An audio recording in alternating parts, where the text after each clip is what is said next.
بسم اللہ الرحمن الرحیم۔ شروع اللہ کے بابرکت نام سے جو بہت بڑا مہربان نہایت رحم کرنے والا ہے۔ السلام علیکم سامعین۔ اہل سرسار کی ایک قوم جسے قوم سبا بھی کہا جاتا ہے، اللہ تعالیٰ کی بے شمار نعمتوں کے اندر زندگی گزار رہی تھی۔ یہ ایک قوم عظیم تہذیب و تمدن کی مالک تھی۔ حضرت داؤد علیہ السلام، حضرت سلیمان علیہ السلام کی بازمت حکومتوں کے بعد ان کی حکومت زبان زد خاص و عام تھی۔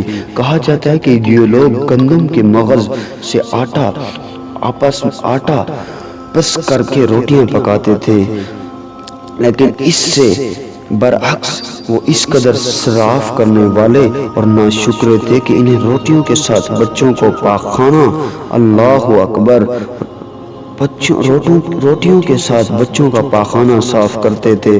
بعض ازاں ان کو آلودہ روٹیوں کو اکٹھا کرنے سے ایک پہاڑ بن گیا تھا۔ پھر ایک صالح شخص نے وہاں سے گزرتے ہوئے ایک عورت کو دیکھا جو روٹی کے ساتھ بچے کے پاخانے کے مقام کو صاف کر رہی تھی۔ اس شخص نے عورت کو کہا، تیرے اوپر افسوس، خدا سے ڈر، کہیں ایسا نہ ہو کہ خدا تیرے اوپر غضب ڈھائے اور تجھ سے اپنی نعمت چھین لے۔ اس عورت نے جواب میں مذاق اڑایا، مغرور اندازانہ میں کہا، جاؤ جاؤ، گویا کہ مجھے بھوک سے ڈرا رہے ہو۔ جب تک ساری سرسار جاری ہے مجھے بھوک سے کسی قسم کا کوئی خوف نہیں ہے۔ کوئی زیادہ عرصہ نہیں گزرنا تھا کہ اللہ تعالیٰ نے ان لوگوں پر اپنا غضب ڈھایا۔ پانی جو کہ زندگی کی بنیاد ہے، ان لوگوں سے چھین لیا، یہاں تک کہ قحط نازل ہوا۔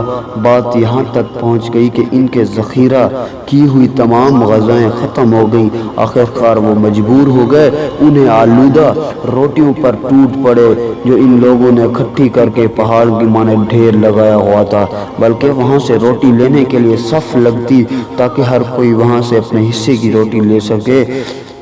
کفران نعمت کہت ان کی بدحالی کے بارے میں متعدد روایت موجود ہے۔ سورۃ نحل کی آیت نمبر 112 اور 1300 یوں ارشاد ہے، اللہ تعالیٰ نے اس بستی کی بھی مثال بیان کی جو محفوظ مطمئن تھی۔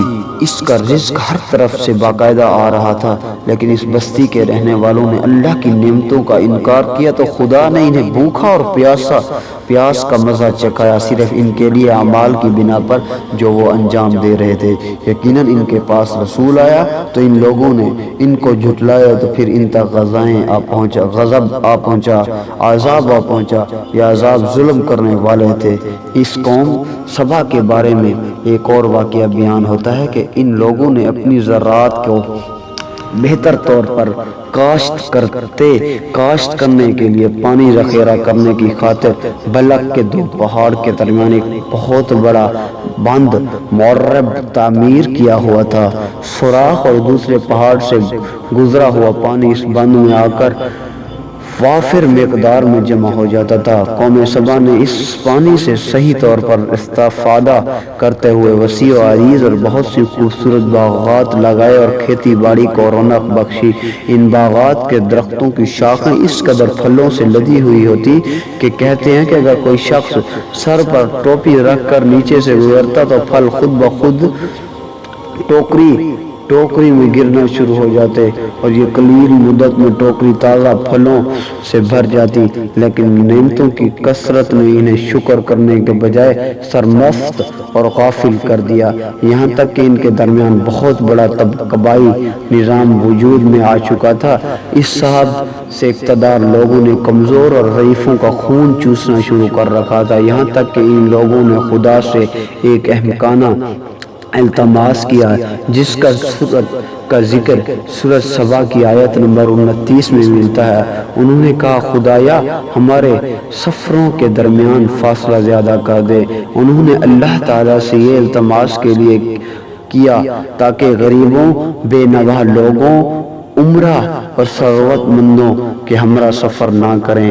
ان کی خواہش یہ تھی کہ آبادیوں کے درمیان خشکی ہو، فاصلہ بہت زیادہ ہو تاکہ تحدی دست اور کم آمدنی والے لوگ ان کی طرح سفر نہ کر سکیں۔ اللہ تعالیٰ نے ان مغرور پیٹ پجاریوں اور اپنا غضب نازل کیا۔ بعض روایتوں کے مطابق ان مغرور لوگوں کی آنکھوں سے دور صحرائی چوہوں نے معرب نامی بند دیواروں پر حملہ کر کے انہیں اندر سے کھول دیا۔ ادھر سے بارشیں زیادہ ہوئی جس کی وجہ سے سیلاب آ گئے۔ اس بند میں پانی بہت زیادہ اکٹھا ہو گیا۔ اچانک بند کی دیواریں ٹوٹی، اس سے ایک بہت بڑا سیلاب آیا جس میں تمام دیہات، آبادیاں، مال مویشی، باغات، کھیت، ان کے محل اور گھر پانی میں غرق ہو کر نابود ہو گئے۔ ان کے باغات اور زراعت میں سے صرف بیری کے درخت اور کچھ جھاڑیاں بچی تھی۔ خوشحالان پرندے وہاں سے کوچ کر گئے، جبکہ الو قوموں نے قوم سبا کے کھنڈرات میں اپنے گھونسلے بنائے تھے۔ اس کے بعد کا ذکر سورۃ سبا کی آیت نمبر 15 اور 16 میں ملتا ہے، اور آخر میں سورۃ سبا کی آیت نمبر 17 میں قرآن کریم کا واقعہ یوں نتیجہ نکلا کہ ہم ان کی ناشکری کی سزا دی ہے اور ہم ناشکروں کے علاوہ کسی کو سزا نہیں دیتے۔ یہ اللہ تعالیٰ کا قانون ہے، اس لیے ہمیں اللہ کی ہر نعمت